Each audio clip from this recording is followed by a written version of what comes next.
Hi viewers, ఎలా ఉన్నారు అందరూ?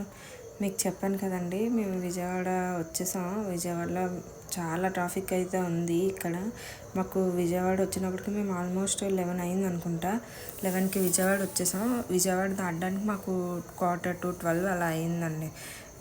మేము ఇంకా టిఫిన్ చేద్దాం అనుకున్నాం, కానీ టిఫిన్ చేయడానికి కుదరలేదు. త్వరగా వెళ్ళిపోతే రాజమండ్రి లంచ్ చేద్దాం అనుకున్నాం. సో ఇంకా అందుకే త్వరగానే విజయవాడ దాటడానికి ట్రై చేసాం. ఆ ట్రాఫిక్ వల్ల మాకు భయం వేసింది వెళ్ళగలమా లేదని. ఈలోపు నాకు స్టేటస్ కాల్ స్టార్ట్ అయ్యింది. సో నేను అది అటెండ్ అయ్యి కొంచెం వర్క్ ఉంటే ఆ వర్క్ కంప్లీట్ చేశాను. ఇవన్నీ రాజమండ్రి అయితే వచ్చాను. ఇది కొవ్వూరు బ్రిడ్జ్ అండి, రాజమండ్రి.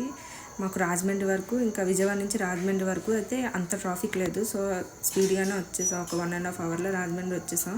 ఇంకా రాజమండ్రిలో ఒక 2 అవర్స్ రెస్ట్ తీసుకొని లంచ్ చేసి ఇంకా ఒకే స్పీడ్లో కొడితే ఈవినింగ్ 4:30కి అలాగా అన్నవరం వచ్చేసాం.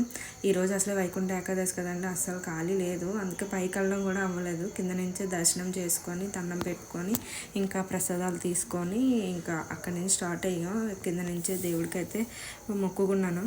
ఇక్కడ మన కోరికలు రాస్తే మనం తీరుస్తారంటండి భగవంతుడు. సో అందుకే నాకు ఒక కోరిక ఉంటే అది కోరిక రాశాను. ఇంకా అక్కడి నుంచి స్టార్ట్ అయ్యి ఇంకా ఒకే దారండి. చూసారా సన్సెట్ ఎంత బాగుందో? మీకు సన్సెట్ ఇష్టమా, సన్ రైజ్ ఇష్టమా? నాకు కామెంట్ బాక్స్లో కామెంట్ చేయండి.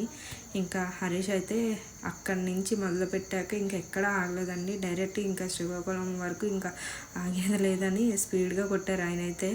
ఇంకా ఎట్టగాలకి 8కి ఇంటికి వచ్చేసాం. వీడియో